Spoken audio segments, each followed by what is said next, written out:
Hello everyone. बच्चों आज हम लोग 3.7 में क्वेश्चन नंबर फर्स्ट करेंगे। क्वेश्चन नंबर फर्स्ट में दिया हुआ है the ages of two friends Annie and Biju differ by 3 years. Annie और बीजू फ्रेंड्स है और उनकी एज में 3 इयर्स का डिफरेंस है। Annie's father Dharam is twice as old as Annie. Annie के जो फादर है धर्म, उनकी एज एनी से डबल है। ट्वाइस मतलब डबल है। And Biju is twice as old as his sister Kathy. और बीजू जो है वो कैथी से, जो कि उसकी सिस्टर है, उससे डबल है। The ages of Cathy and Dharma differ by 30 years. Cathy और धर्म के बीच जो डिफरेंस है वो 30 इयर्स का है। Find the ages of Annie and Biju. तो हमें एनी और बीजू के एज का डिफरेंस निकालना है। तो देखिए सबसे पहले हम इसमें क्या करेंगे, हम सपोज कर लेंगे एनी और बीजू की age. Let Annie's age be x years. Annie की एज को हमने एक्स ईयर्स ले लिया। उसी तरह से बीजू की एज को हम वाई लेट कर लेंगे। बीजूज एज बी वाई ईयर्स।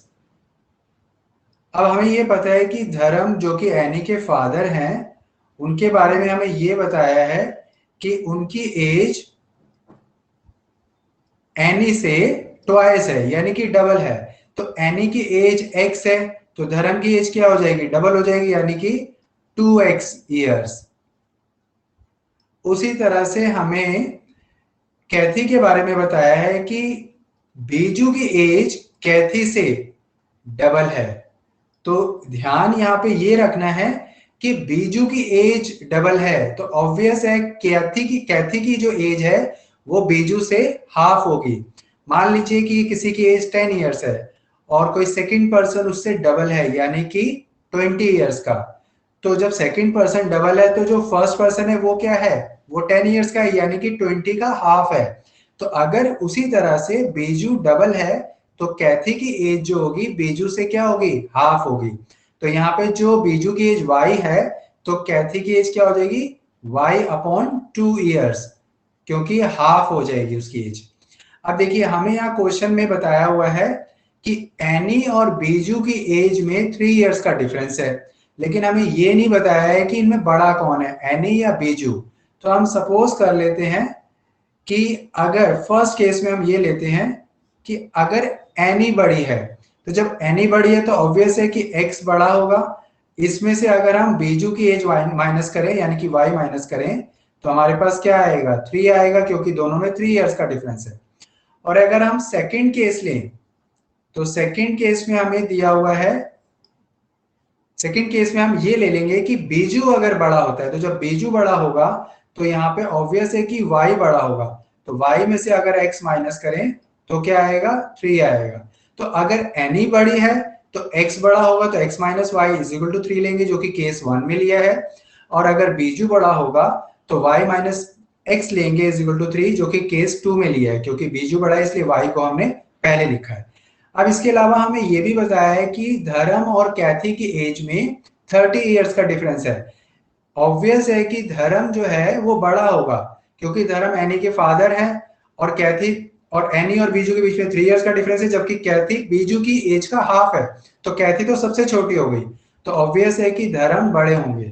तो धर्म और कैथी की एज में क्या बताया हमें, 30 इयर्स का डिफरेंस। तो जैसे कि हम देख रहे हैं धर्म की कितनी एज है, 2x, और कैथी की कितनी है, y/2। और अगर हम दोनों को माइनस करें तो दोनों का डिफरेंस कितना है, 30। उसी तरह से हम यहां पर भी इसी को लिख लेंगे, सेम रहेगा, 2x minus y/2 is equal to 30। अब देखिए यहाँ पे 2 अपॉन में है, तो जब 2 अपॉन में है तो 2 से सबको मल्टीप्लाई कर देंगे। 2 से 2x को किया तो 4x, 2 को y/2 से किया तो 2 से 2 कट जाएगा तो y रह जाएगा, और इज इक्वल टू 60, क्योंकि 2 से हम 30 को मल्टीप्लाई करेंगे तो 60 आ जाएगा, सबको 2 से मल्टीप्लाई कर दिया। और सेम यहां पर भी यही आ जाएगा, 4x minus y is equal to 60। तो देखिए अब हम एक एक करके इक्वेशन को सॉल्व करेंगे। पहले अगर हम इसको सॉल्व करते हैं, इसको 1 लेते हैं और इसको हम 2 लेते हैं। तो देखिए अब इन इक्वेशंस को हम सॉल्व करेंगे। तो जब इस इक्वेशन को हम सॉल्व करेंगे तो देखिए हमारे पास जो फर्स्ट इक्वेशन थी x minus y is equal to 3 और y minus sorry 4x minus y is equal to 60। तो इनको सॉल्व हम देखिए कैसे करेंगे। अगर हम इसको सब्स्टिट्यूशन मेथड से सॉल्व करें तो अगर हम फर्स्ट इक्वेशन को लें तो फ्रॉम 1 फर्स्ट इक्वेशन को हम ले रहे हैं, then x minus y is equal to 3, then x is equal to 3 plus y. ये हमारे पास x की टर्म में वैल्यू आ गई है। अब हम इस वैल्यू को सेकंड इक्वेशन में पुट कर देंगे। So putting this value in equation 2 then we get, अब सेकेंड इक्वेशन हमारे पास क्या है, सेकेंड इक्वेशन हमारे पास 4x minus y is equal to 60 है। 4x minus y is equal to 60। अब हम x की जगह क्या प्लॉट करेंगे, 3 प्लस वाई। तो x की जगह हमने 3 प्लस वाई पुट कर दिया है। Minus y is equal to 60। अब इसको मल्टीप्लाई करेंगे, 4 को 3 से किया 12, 4 को y से किया 4y, minus y is equal to 60। Minus करेंगे 4y और y को तो हमारे पास 3y आ जाएगा। सो 3y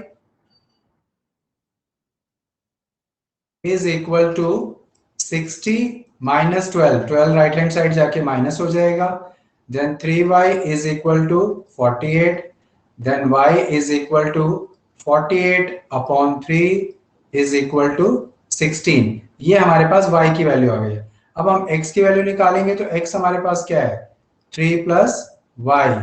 तो हम y की वैल्यू पुट कर देंगे 16, तो हमारे पास x की वैल्यू क्या आ गई, 19 आ गई।